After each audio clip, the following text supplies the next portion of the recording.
Welcome to Haunt Weekly.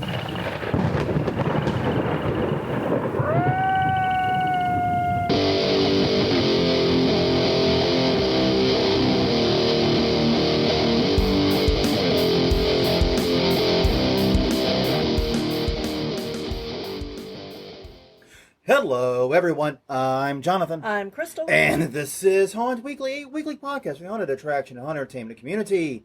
Whether you're an actor, owner, or just plain aficionado, we aim to be a podcast for you. And we return to you once again. Happy Sunday if you're catching us live. Happy Monday if you're catching us on the recorded.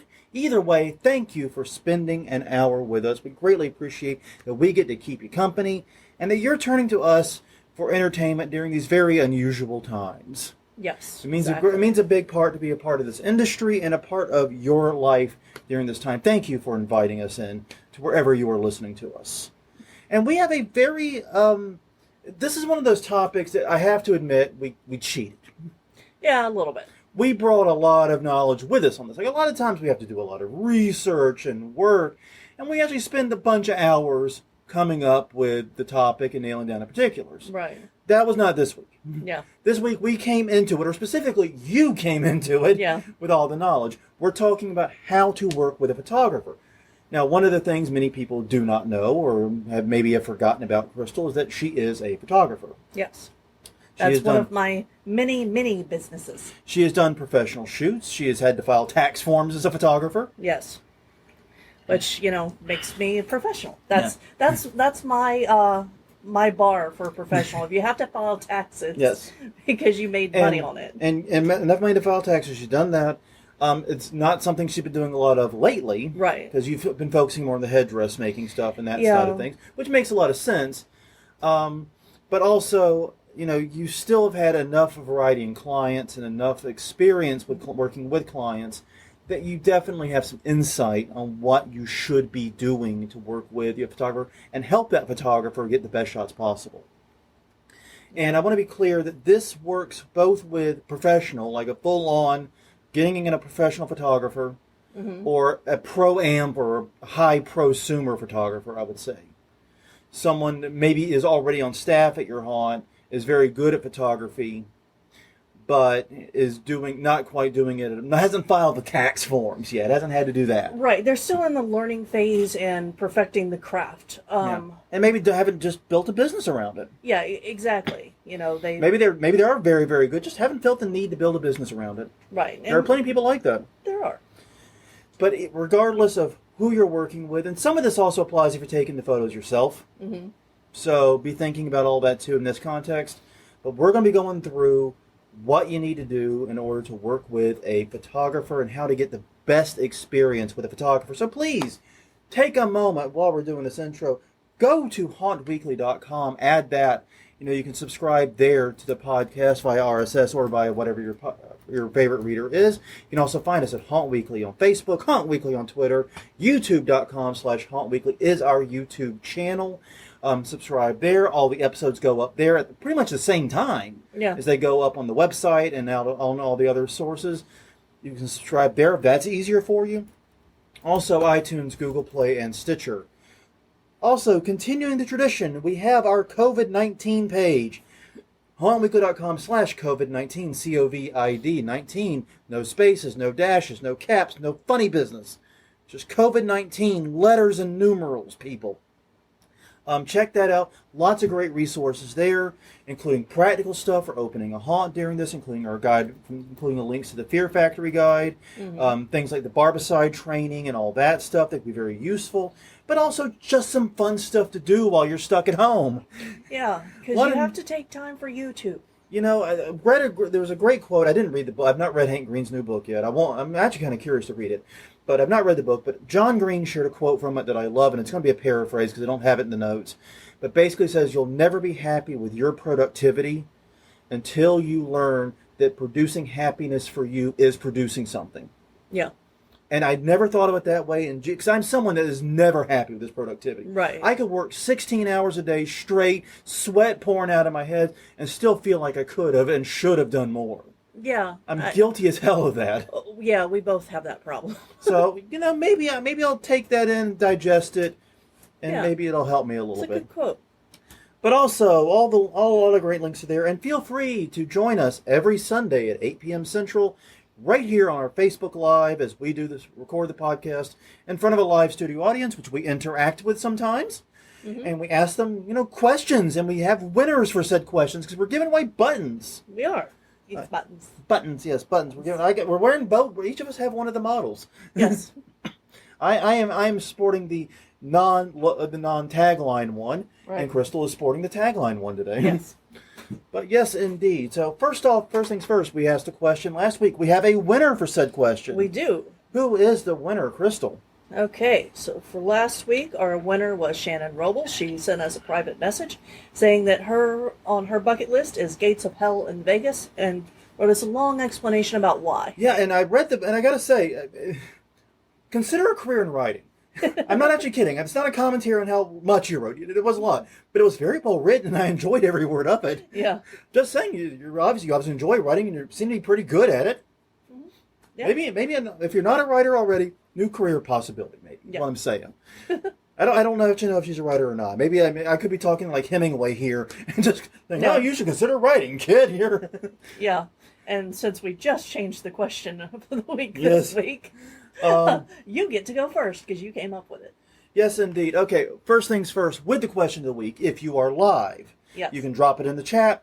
We'll be reading those answers toward the end of the week, toward the end of the end of the episode.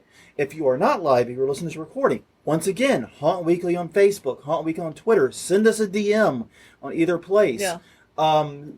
You can also leave a comment on this episode at either place there. Right. Also, hauntweekly.com, neat little contact form. Feel free to leave it there. YouTube comments, youtube.com/hauntweekly, send it there. Any of the places you find us, we have comment forms and ways to get in touch with us. They're all legit entrances. Yes. I mean, we're competing for buttons. This ain't Publishers Clearinghouse. No. And there are a limited amount of buttons. Yes, there are. And once again, provided by the great Derek Muehlberger. We should Yes. give the credit where it's due. But anyways, question of the week this week. What is your favorite haunt marketing trick? Yes. And this could be something you've done and seen work, or you have seen done and really, really got your attention. As far as my favorite haunt marketing trick, I've been actually thinking about this and trying to come up with my answer because I have seen a lot of really, really neat stuff. But I think my favorite haunt marketing trick that I've seen, haven't done it, not really in a position to do it, but has to belong to Hell's Gate and the keys and the whole the mythology they created around it. Right. Because everyone has heard the urban legend of the haunt with 18,000 floors, and if you survive, you get it for free and a steak dinner and whatever the hell else you get. Everyone's heard that or variations of it. They actually took the football and ran with it, claiming to have been that, even though it's a completely brand new construction. It's a beautiful building, but it's a completely brand new construction. It's definitely not been there for 18,000 years in the 60s or whatever when this haunt was open. It's not that. But they also have the key thing where if you find a key in a certain room, you win, your ticket is free. Yeah. And that's a neat little game to do, and it improves interactivity and gives people that little hope that they can get that free ticket. And it got so much goddamn buzz. It did. Like, they legit could not handle the crowds their very first year opening. Yeah. It was very smart. So that's my favorite haunt marketing trick. And that wasn't through advertising. They didn't pay for any of this. No. They just took the football and ran with it, and the buzz grew on its own. Yeah. Say, why not? So that's my favorite. Wow. That is a very good answer. I'm not sure how I'm following that up. Well, you could just go ditto. Okay, ditto for that. but I also maybe something that a smaller haunt could do. Maybe something a little more universal. Yeah, I like the quarter page flyers. Oh yes. Put out at all the local places, including restaurants and costume shops and things like that we've talked about. I like the guerrilla marketing of it, and getting together with people locally and reaching out to your community to let your community know directly that you're there. Yeah. And the more unique your flyer is from all of the other flyers, yes, the better. That is one of the things that historically has driven me a little bit crazy about the New Orleans haunt scene. Yeah. I would show up at like Spirit or something. Yeah. And there's Our Flyer, there's Rise, there's House of Shock or New Orleans Nightmare, Yeah. Mortuary. And it's like, you could tell Our Flyer apart. Yeah. We had a very different aesthetic. We always have done old-timey, Yeah, like, it's like a wanted black poster and stuff. white. It's all black and white. It's very, very different. Everyone else's, even though they are very different attractions, Yeah. follow very similar principles for designing their flyers. They feel the same. Like They they feel- went to the same The designer. same company, yeah. Yeah. And maybe they did. Locally, they might have all gone to the same people. It's entirely possible. So, Mm-hmm. yeah, ours stands out. And that's, I think that would be the actual trick part of it. Is just come up with a weird, wacky aesthetic that no one else copies. No one's got anything else like it. Yeah. Like, I remember the death metal bands, the image of all the logos. Right. And it was like, Party Time or something was one of them. Like all the death metal, the blood drips and angles and knives Yeah. and lightning and pentagrams and all that. And one of them just Party Time with big bright balloon letters. You know which one your eye landed on. Yeah. That's different. That's interesting. Just have a What the heck weird is it doing in design this? aesthetic and put it Yeah. on your flyers. And quarter page flyers are perfect because they are cheap. Yes. Exactly. Like we get about 2,000 done every year for like $100 delivered or something like that. And for obviously as you upscale it, it gets cheaper per flyer. So if you do 20,000, 50,000, whatever, it's ridiculously cheap, and they go everywhere. yeah. It's amazing what you can do with them. They're great. I highly recommend the quarter page flyer. Yes, with a unique design aesthetic. Yes. Exactly. Okay, so this week we're talking about finding a photographer. Yes, we are. And I've actually been or rather, I should say, working with a photographer. Mm-hmm. And I've been very interested in this topic because this is the time of year a lot of haunts are starting to think about their marketing campaign. They're starting to think about how if they're still seriously planning on opening in 2020. No, a lot of haunts aren't. And by the way, I want to give some credit here while we're on this aside Uh-huh. to Scare Factor. Yes. They have launched a page which is tracking haunt openings and closings. Yes. Now, one thing I would recommend, if I could make a suggestion at them, is on their list page, they're saying confirmed open, confirmed close. Maybe change that confirmed open to planning on opening, because when you click through, Planned it open. says confirming to still planning to open. Yeah. And that's true, that's accurate. But on the main list, it says confirmed open. I'm like, it's a little early to confirm anyone being open in 2020. Just saying, this is still very fluid. Yeah. So maybe planning opened, confirmed closed, because they've announced their closure. They're closed. That's pretty much done. And then unknown. So that's the one suggestion I make. It's a great resource. I helped them by giving them, told them about Scout Island's closure here. Mm-hmm. So do your part. Do our part. If you find out about a confirmed plan or a closure, let them know. It's just nice to have this resource. It'll help everyone out. Yes. And I want to put that in the COVID page later. I didn't do that before we got on. Yes. And one housekeeping note before we jump into this. We got a response last week asking us to get Jonathan a new chair. That has happened. We also have a stand for the microphone that's recording. So if you hear extra stuff in the background, let us know, because we don't know. We don't go back and Well, listen to these. and the thing is this, I actually pay someone else to do the audio leveling of it now and Yeah. all that stuff. So I don't spend as much time listening to it as I once did. Yeah. And the reason is that way I can do other work while the audio work is being done. Right. It's like $11 per month for this service. It's great. It takes it off my hands, and I gain like 6 hours, every month of my life back Yeah, exactly. by not having to do the editing by hand. Yeah. So yeah, if you hear that stuff, let me know. Let us know. We'll work on it. The evil squeaky chair is over there. It's still in use, and this really isn't a new chair. It's a different chair. Yeah, it's the one you normally use. Yes, the one I normally use, but But not for this. this is not this first room has become kind of an ad hoc video studio because we do Yeah. the knitting chats and craft chats here, and we do other things as well in this room. Right. It's still being figured out. It is. We're not good at this live streaming thing. I still am trying to learn Streamlabs OBS too. Yeah. That project's still underway, so we can improve our graphics a little bit. You know? Mm-hmm. So we got a lot of stuff going on in the hood there. But yeah, if you hear stuff, especially on the recorded version, let me know. Yeah. Because I need help with that. I do listen to it and sample it, but sampling does not get you every little squeak or thing. Yeah.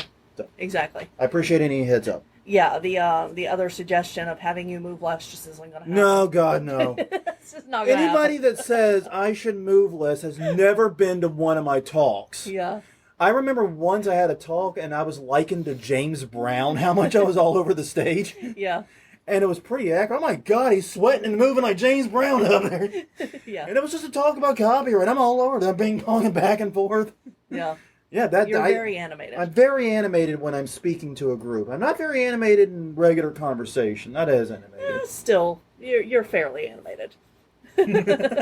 Anyways, We're photography. getting laughs. We're photography. We're talking Yes. about photography. Yes. Okay. Let's bring it up because the whole idea is, like I said, haunts are working on marketing. Right. If they're planning on opening, they're starting that ball rolling. Now, especially since you probably have many of your scenes done, is a great time to think about getting those photos. Right. That way you can get the photos taken, get them edited, get them back to you in plenty of time to put them in flyers, put them in ads, put them in whatever you need them. Right. Now's the time, roughly, to start thinking about it. No. So the first step is going to be finding a photographer. Exactly. Finding a photographer. How do you do that? Yeah. Good If question. there's not a dedicated haunt photographer in your area, which there are very few of those, there are very few, you've got to look at their portfolio because haunts are hard to shoot. Yeah. They are very hard, and I'll tell you why, because I do a lot of concert photography, which concerts, there's a lot of movement, there's red lights, and there's fog, And there's low light. and there's low light. None of that is easy to shoot in. Yeah, you basically line up the things that make something crap to shoot. A haunt is every one of those things. Exactly. Right down the list. Exactly. So. Oh, and cramped spaces don't help either. Okay, anyway. That one's more. It limits the types of shots you can get. It does limit the type of shot, yes, but I don't think it limits the shots itself. Okay, fair enough. But no, I mean the reason I became a photographer was because I was doing shoots for my music friends, and I went to a professional that's a friend of mine and said, "Hey, how do you shoot musicians? Well, I mean, what's the secret? How do you get clear photos?" And he's like, "Oh, I don't. And you shouldn't. There's no way to do it." So then I had to go and prove him wrong. And you're like, figure it out. challenge accepted, motherfucker. Let's rock. Exactly. Because that's Crystal. That conversation summarizes everything you need to know about Crystal in like 2 lines. Pretty much, yeah. Challenge accepted, motherfucker. You need to put that on a T-shirt. Maybe we'll put it on a Haunt Weekly T-shirt. Challenge Whenever accepted, we get those motherfucker. going. Yes, I know. We're working on it. Still. Oh, Lord. So what are you looking for in portfolios for photographers in your area? You need someone who has been shooting in dim lighting. Movement, if they are showing movement in their photos or if they're not. And that's something that you want to decide. Do you want to show photo movement in your photos, or do you want it more posed? Boudoir photographers actually do a lot of soft lighting, and they have a good handle on how to accentuate the things that need to be accentuated and hide the flaws. And they're also very good at working with shadow, which is a common problem inside of a haunt. Right, it is, and also, you know how if you turn up all the haunt lights, the haunt doesn't look as good as if the lights are dim. Well, no, I have no idea what you mean. Yeah, yeah, None at all. They can hide those flaws. They're very good at that. So pay attention to how they light their subjects. Are their colors in the photos rich? One of the things that in photography class they teach you, every photo needs to have a true black and a true white in the shot somewhere. Mm-hmm.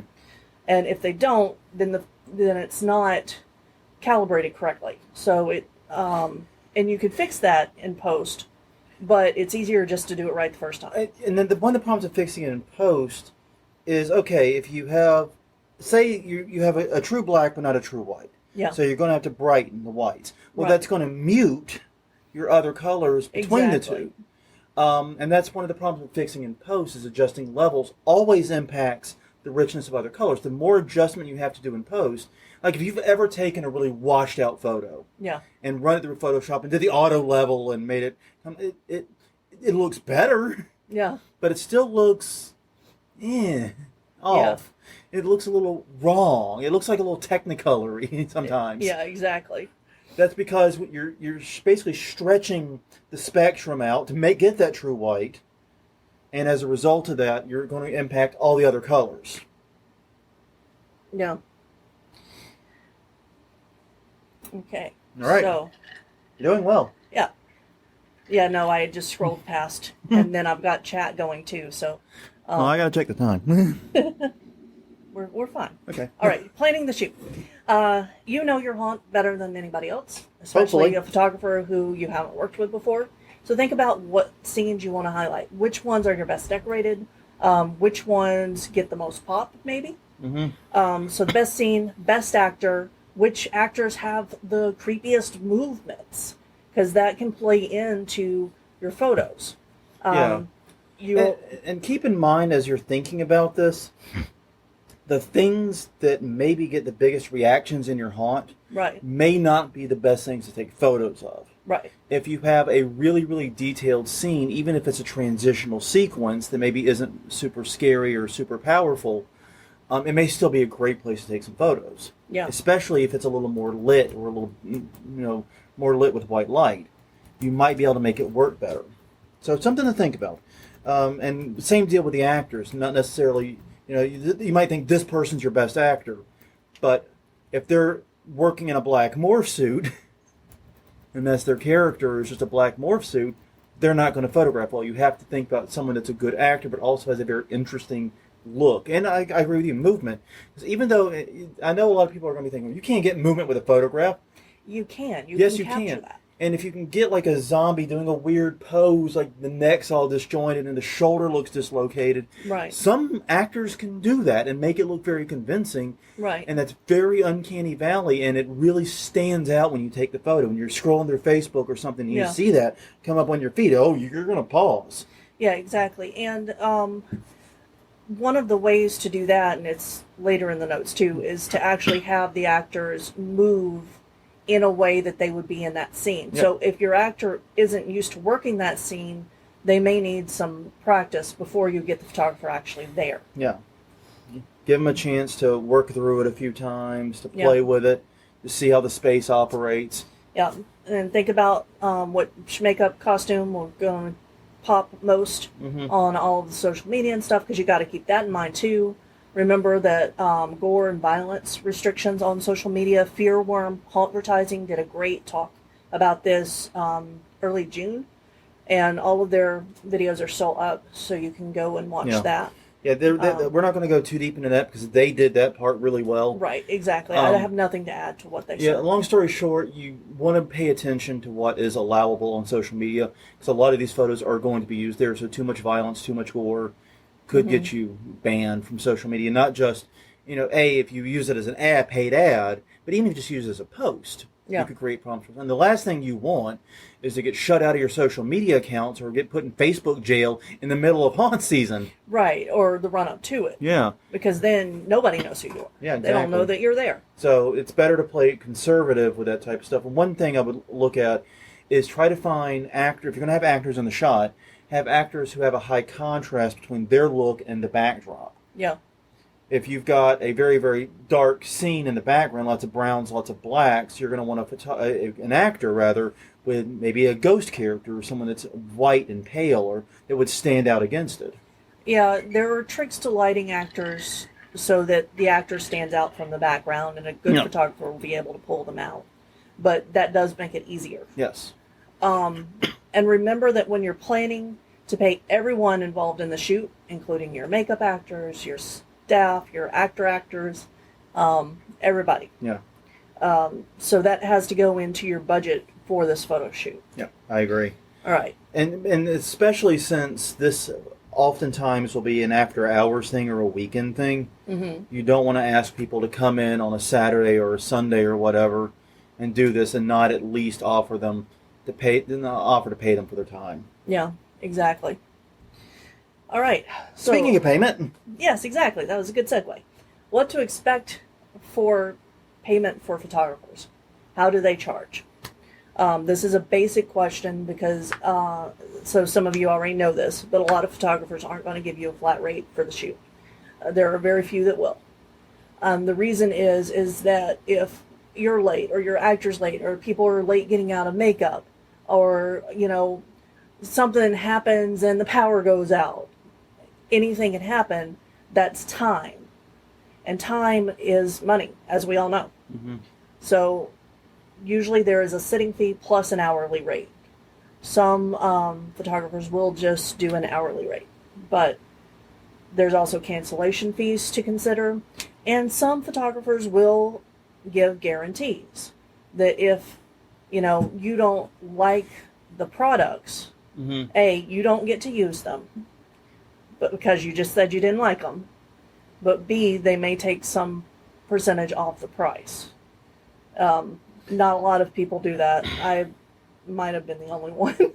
No, that in my experiences, photographers don't really Yeah. do that. And the reason is because they can't regain their time, and this is all about Exactly. their time. Their time is their money in this case. Mhm. That said, another thing to look out for is that a lot of photographers will have a minimum. Yes. They might say, okay, it's a sitting fee, you know, we'll say $100 or whatever, just throwing out round numbers. I'm Yeah. not saying it should be that, plus 2 $150 hours minimum. Yeah. So that's a minimum of $400. Yeah.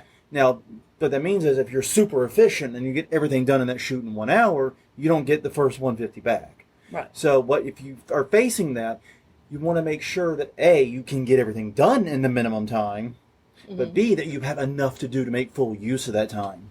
Yeah. You maybe have a backup scene you can shoot just in case everything goes super smooth and the photographer has all the images they need early on, that you have other things that you can do and get more out of it. So be thinking about that too. Be flexible with what you want shot. Have a priority list, but make it a long enough one to guarantee you get that minimum time. Yeah, exactly. So going more things to do with this is, do you want the photographer to set up the shot, or do you want to direct the shots? This is important because some photographers are more creative than others. They Yeah. want a little bit of the creative control because photography is a creative medium. Mm-hmm. But some people are just point and shoot. You set everything up, you tell them to shoot it, they make sure that the camera's all set up right so it gets the shot you want, And they frame everything and they pretty. frame it, and yeah. And so you have to think about which type of photographer you want to work with. And this is something you can hash out with a photographer as you're first talking about this. Right. This is not something to hash out after you've made your down payment. Yeah. No. This is something to be discussing when you fill out the little contact form. We are interested in having a shoot with you, and talk about the extent of creative control you want over the process. A lot of times, in my experience, it is just better to sort of give it to the photographer. Say, we want to shoot this scene. With this is the actor in the scene. Right. You make it pretty. Yeah. Exactly. But it's a bit like when you go to a hairstylist. Sometimes you go to a hairstylist. This is what I want. This is the picture of what I want. I want to look like this person. I look like Don King. And then other times you go to the barber and say, just make me look good. You know, understand the level of control you want in this process. Exactly. And be prepared to voice that as early as practical in the process of discussion. Yeah, I completely agree with that. Because it is hard to work with someone who does not put that up front. Mm-hmm. It definitely is. Okay. Another thing is, ask in these initial talks with the photographer, ask them if they're comfortable with music playing in the background, because that can help, relax actors, give them, good vibe. Yeah, in this is if it helps the place. actor too, and everyone else there. Yeah, it usually does. Usually, but Yeah, but because it's nice to have background noise, for me at least. But I don't know, maybe they can't hear, or they can't concentrate with other noises going on. So ask also, how long does it take to get the photos back, and what format are you getting them in? So know what you're paying for. photographers will often have like a web backend that they provide and give you password access to the photos. That's fine.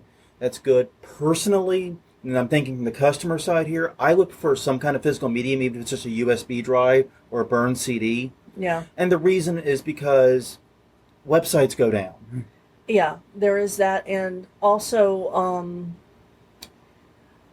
so the other thing about it is that having it on physical medium gives you the biggest files. Yes. And you can ask if you can provide like a external hard drive Yeah. for this. That would be great. If a Yeah, if you client get- came to me with that, I would just love them. Yeah. Because I used Google Drive for a while, and you can't upload the full size images there because there's so many of them. Yeah. You know, you're going to you need to expect to get back hundreds of photos. And very, very large raw photos. Yeah. And be clear about this. If you're working with a professional photographer, these photographs are going to be much, much larger than what you're used to working with. Because when Yeah. you download a photo from the internet, we'll say, Right. you're getting something that's probably 96 pixel. It's usually, it was 72, now it's 96 typically. Pixels per square inch, per inch. So it's a lower resolution. It's going to be it might be big, but it's still not going to be giant. Right. And so it's going to be at most a couple of megs. We're talking probably much, and it's going to be a format that's also reduced. Yeah. These photos ideally should be none of those things. Right. And you'll want to ask them if, you know, the size of the photos that you're getting back, and if they're also going to give you the raw photos. Mm-hmm. So the raw photos, the magic behind them is that you can manipulate them yourself much more. Yeah. And they can go up to any size pretty much. Yeah. They can be, you know, screen size. And a good example of a situation there is if you're wanting to use these photos for outdoor advertising, we'll put it on a billboard, Yeah. you're going to need probably the raw photos at some point. Exactly. And you're probably going to need, because that's what whoever is designing the billboard is going to want to do for the graphic design work on that. Yeah. Or you're going to need something at least of that equivalent size and scope. I mean, it might work in a different format, but it's got to be of that size. Yeah. And so you're talking like, what digital cameras today? They go up to absolutely insane megapixels. They do. I've lost complete track of where we are. Yeah. Yeah. So they would be fit to print on billboards though. Yeah. If you can get those raw files. Yeah. So my advice there is, like I said, work with them, ask what formats they provide in. And ideally, you want both pre and post edits. Yeah. Because while most photographers do at least a competent job editing photos, Yeah. you may not agree with their editing vision. Right. Exactly. They may be competently edited, but they may not be edited in a way that's right for you, and you can take them to someone else or even do them yourself in some cases to manipulate them and do other things with them. And that just makes it easier for you if you have a raw, naked photo to start with. so Yeah. to speak. All right. Exactly. Okay, so the final thing to ask right now, Mm-hmm. when you're trying to still nail down your photographer, is do they do video? Yeah. A lot of photographers don't. They don't. But if you're looking for a video shoot, if you like the still photos that this photographer produces for you, then they may be able to do videos. And later. you may be looking for very short videos, like TikTok videos or Twitter videos or things like that. These short 5 to 10 second, and like Instagram videos too does this. Yeah. 5 to 10 second little bit, like more like moving images. Right. Might be something to see if you can get, because those can be very, very good for social media or even like GIF-like videos in some cases. Yeah. Yep. Okay, this is your section. So the photographer contract, the very first thing is to make sure you have a contract in writing. Any professional photographer, any prosumer photographer should have a stock contract that they work from. The main thing you want to avoid is a situation where someone comes to your haunt, takes a bunch of photos, nothing's in writing, and now you don't know who owns what or what rights you have on it. And if they get pissy about something, no, you didn't put me in the right, they're an actor, and you didn't put them in the right room, and they get pissy about that later, they can come back and cause all kinds of stink. They may not be able to win, but you want to avoid a situation where there's what's known as an implied license, which is where basically the courts have to go, okay, what did everybody intend to happen based upon their actions? Basically, nobody goes away happy when that happens. No. Everybody loses, literally. It's just like dropping a nuke in a courtroom. Everyone loses when that happens. Yeah. I've never heard of an implied license case where anybody was satisfied at the end of it. Right. And I've followed dozens. So yeah, if you need a contract, there are multiple stock contracts online. You can simply Google it. But the ideal for you as a customer is to have it so that it is a work for hire or that the copyright is transferred to you. ideally you want the copyrights and ownership of that work. Mm-hmm. That's the ideal.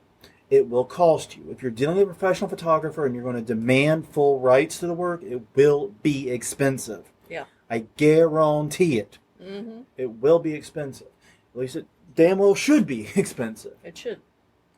And the other alternative is if you happen to have an actual employee of your company that's a photographer, you can have them do the photography as part of their employment, i.e. you're paying them their hourly rate or whatever while they're there, but they have to be natural. That gets into employment law more than copyright law, Yeah. so I don't want to delve too deep into it, but if you have an actual, honest-to-God employee, not a contractor, not a temp, not anything like that, then yeah, that can work too. But if they're a contractor of any stripe, you need to, if you want that copyright, you have to have it transferred to you in writing, ideally before the shoot happens. It will cost you, but it may be worth it, especially if you want to make long-term use of this. Right, and this is really important, even, especially if you use just an actor who says, I like doing photography, let me do your photography for you. You need something in writing that protects you. And them. And them. Through proxy, and them. Because that's the thing about a good contract is it sets everyone's expectations. Nobody gets pissy when things go sideways or whatever. Basically, everyone just walks away, and that's the end of it. It helps everyone. Mm-hmm. And it may seem like, oh, well, you're screwing them out of their rights or whatever. If the expectation's there and everyone's happy to do it that way, Yeah.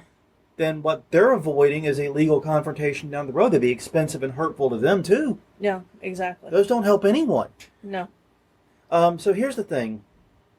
If you can't transfer the copyright, at least make sure you know what rights in the work you do have. Basically, if they won't sign over the copyrights or it's too expensive, they will instead give you a license to use the work. And this will tell you things that you can and cannot do. Now, the photographer is still the ultimate owner in this situation. Yeah. So that means they can resell, they can distribute it, they can do other things with the photos, they can put it in their portfolio, whatever. They probably won't, but they could, at least theoretically. And they might use it in their portfolio. I don't Yeah. know. But they won't. They probably won't resell or distribute them elsewhere. But I mean, there is a nightmare scenario where they could. Yeah, they could. Where they could print them on T-shirts and sell them in your area. Or they could just sell them to stock photo libraries, and your competing haunts get to use them. Exactly. And you don't want Theoretically, that. entirely possible. Yeah. That's one of the reasons you definitely want that copyright, or at the very least, you want an exclusion that prevents them from doing that. Yeah. That can be worked into the contract. But yeah, they won't be your images, but you can use them. Just make sure that the contract is spelled out. And the things to look for if you're not taking copyright control, is one is, what does the license allow? Does it allow you to resell it? Can you put it on T-shirts and sell it? Can you sell copies of the photos at your souvenir stand or whatever?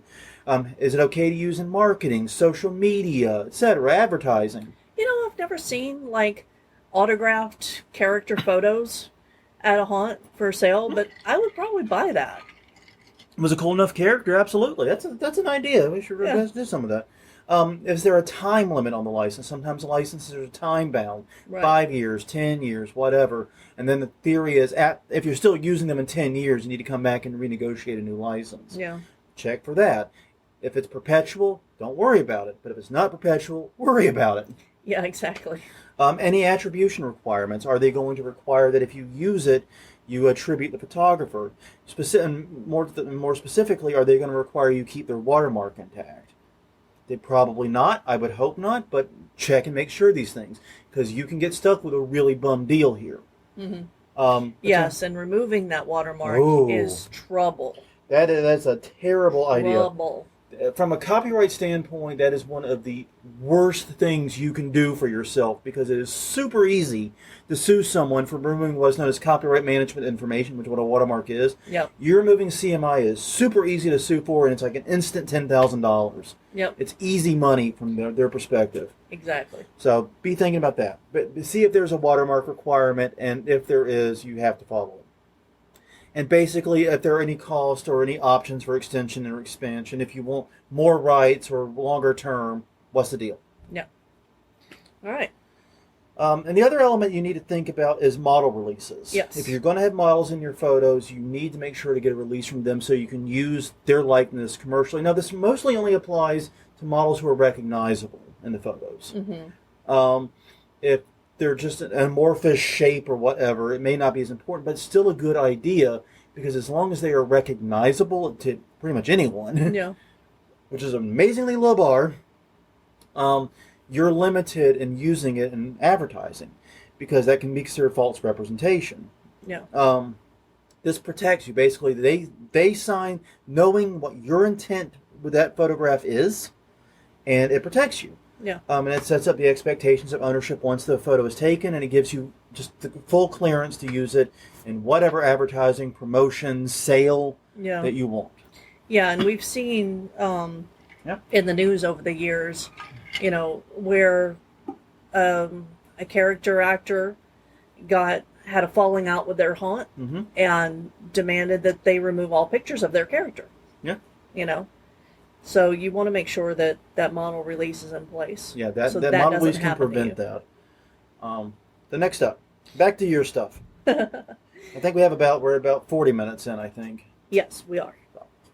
All right. So, one of the things you're going to want to do is create a shoot list. This is a set list for the photographer. You know how bands have set lists? This is the exact same thing, only for photos.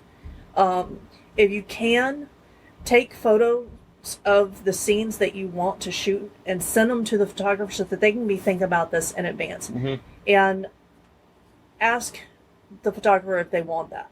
Like, I would want that. Yeah. Um, And remember what we discussed previously, though, where you have some flexibility in it. These are the ones we want most urgently. These are the if we have time. Right. Something like that can help a lot. Exactly. But giving them an idea of what environment they're going to be shooting in, Especially the most important ones. yeah, is a good idea because then they can have in their head what they're going to want. Mm-hmm.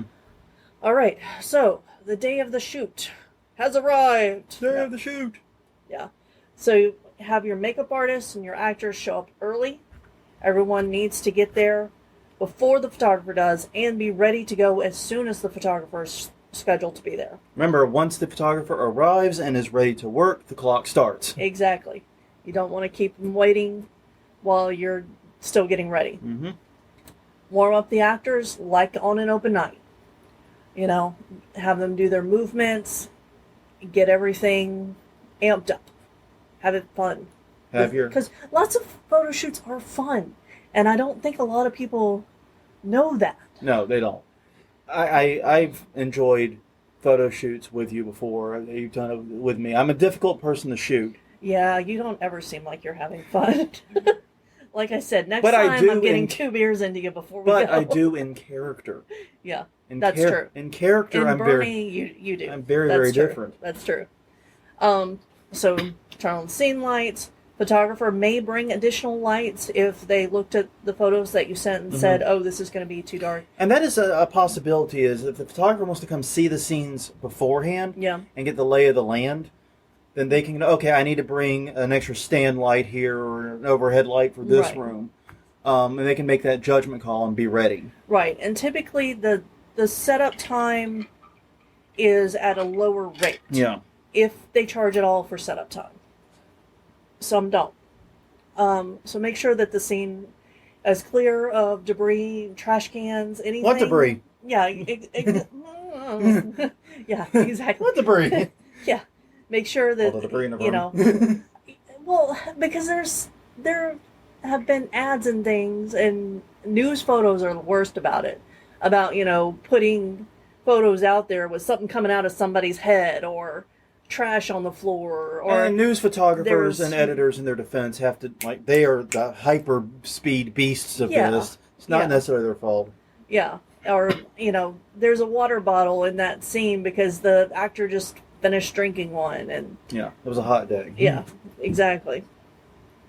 So make sure that the actor run Mhm. / entrance to the scene is also clear. Because if you have something that the actor can come out of into the scene, the photographer may want to see them do that and try to catch them as they're coming in. Especially if your actor scene in the back, if your actor run is just black walls. Mm-hmm. Because my favorite shoot ever was done inside of a cardboard box. Because this is back when I was doing black and white film, and cardboard box, lights outside, the model coming out, and everything was perfect with it. And you couldn't tell that it was inside of a cardboard box. All right. So check and recheck the makeup and costumes. This is also something that Fearworm advertising mentioned, is that, you know, they have showed up to do shoots and the people didn't have their makeup on their arms, or their full costume wasn't on. They forgot to take their tennis shoes off and put on appropriate shoes, because you might get full length, full body shots. Yeah, treat this closer to a dress rehearsal Exactly.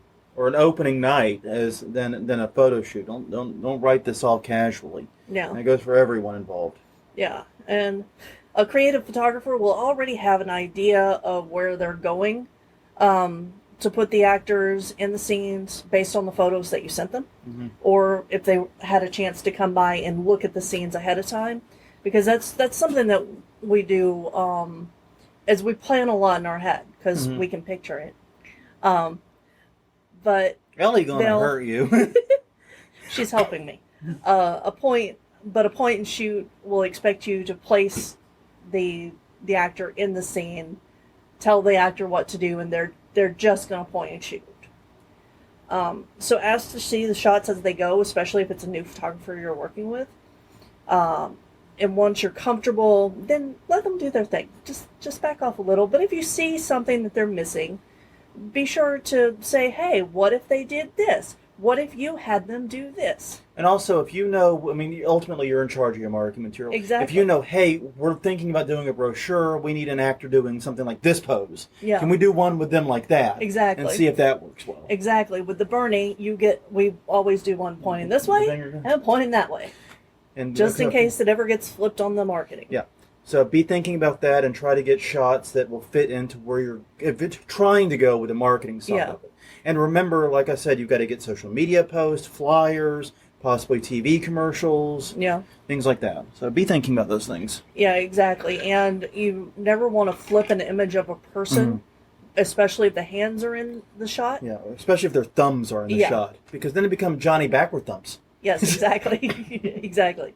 So don't do that. The worst mafia boss ever. Just shoot it twice, once each direction. It'll work out fine. Make sure to provide water and drinks for everybody on set, because sets can get hot because Yes. of the extra lighting, if there is any. Absolutely. All right. And if you are an actor going to one of these, speaking of which, that's the first thing you should expect. Is Yeah. that this is going to be hotter than normal. A, you're probably doing it in summer. Right. B, there will be extra lights. So that means a bunch of things. One is you need to be prepared for it. Maybe consider finding ways to make your costume lighter, in terms because if like I know that I've worn winter costumes and summer costumes. Maybe bring you a summer costume. Right. Warmer weather costumes. So be prepared for that. Also, be prepared to need more makeup touch-ups because due to sweat than you normally would need. So be prepared for that. And yeah, be prepared to be moving a lot. For a photo shoot, generally speaking, you will be moving a fair amount. You may not be doing the sudden jerk movements that you would do for a startle, Right. but you're going to be doing a lot of fairly swift movement, typically. Yeah, so move inside the scene. You might be asked to hold an uncomfortable position, especially if you do any contortionist type moves. You may be asked to hold it for a few seconds. Like I remember with Bernie once, we didn't actually end up using the shot, but you had me hold a pose where I was on my elbows over like a table or something. Yeah. And to make it work, my feet had to leave the ground, so I'm basically feels like I was planking with my core. Yeah. Trying to hold this pose, and it looked cool, but it just didn't fit with any of the marketing we were doing. Right. Yeah, so do not choose actors who only look directly at camera lenses. Camera where people are very hard to work with for a photographer. Yeah, I agree with that. Because, you want them looking offside or not here. Well, that not and straight at the camera all You the get time. very unnatural facial reactions. Yeah. Because everyone has seen the, okay, say cheese, and Exactly. and you can hear like a silverback gorilla thumping his chest at all the teeth being shown in the photo. Yeah, and that is part of it, because there are, there are people who growing up practice their camera face, their picture day face, I was one of those people. Yeah. I have a particular, this is what I do in a photo, because I don't like being in front of the camera. We have a friend. I'm not going to name her, but I don't think she's Yeah. in the haunt community. But we always get a laugh going through her Facebook pics Uh-huh. because in every pic, profile pic, post pic, she's out with friends pic, whatever, same exact fucking look on her face. You can like overlay them, dun, dun, dun, dun, dun, just to have like a time lapse of her life. Yeah. So yeah, there are people that do that. Every time they see a camera, they strike one particular pose, and it's hard and impossible. And they stop moving. Yeah, and it's hard / impossible to catch them in anything that feels organic. Right. And here, organic is going to be very important. Yeah, exactly. And it's already not organic for the actor because they're working without the crowd. They're Yeah. working on a night that's not in October, or a day, whichever. But yeah, the easiest way to get the best shots is to have the actor doing movements that they would normally do in those scenes. Yeah, great. Now, some photographers are very comfortable posing the actors into different positions. Move your elbow this way, throw your head Yeah. back more, whatever. Yeah, but I find that those kind of shots they look staged. They just feel staged. They don't feel real. There's not an energy in them. And that could be fine for a lot of purposes. Yes, it could. But for a haunt advertisement where you're trying to be creepy and try to show the authenticity is a big part of it. Yeah. I know, we got to wrap it up. Exactly. So, finally, we're going to talk a little bit about using actors, friends, families as your photographer. People you We've know, talked yeah. about some of this already. You still need a contract. You still need to pay them. Pay them, please. Drawbacks is you may be less critical of the work that they do. Yeah. You may not like the work they do. And you may damage the relationship. Honestly, and I'm not a very big fan. Like with Crystal, it's different because I know Crystal's work. I know she fits well for doing haunt shoots. That's one thing. Yeah. I trust her work, and I've known it for over half my life now. I'm about to have spent more of my life with you than without you. Yeah. That moment's coming up, literally in like 14 days now. Yeah. But so yeah, it's a bit of a weird thought there. But the point is, I know your work very well. It's a little different. But if this is like, your cousin's first photography gig or whatever, Yeah. you might be setting yourself up for some drama. And it might be a situation where, hey, maybe bring them along, let them shoot some, Yeah. but also hire an actual professional photographer. That way you can compare notes, say what they're doing, and talk to them and be more honest about it. Right. And you have the photos you need for your purposes. Yeah. Maybe give them the chance to take the photos, maybe a chance to participate. And if you're going to do that, make sure that the photographer knows ahead of time. Yes. Oh, yes. God, yes. Please. Yes. Yes. Don't yes. have the spring them. photographer show up and then you spring somebody on them that's going to be Exactly. their second photographer. Yes. Yes. And if you're going to do that, one thing I would do personally is have that the new person taking photos after the professional photographer's moved to the next scene or moved to the next thing or they're on break. Yeah. Don't have them taking photos at the same time. It won't work. Okay. Probably not. Not in the tight confines of most haunts, especially. Yeah. Yeah. But anyways, the weekly question. I'm curious, as a marketing guy, I'm curious what other people have been saying. Okay.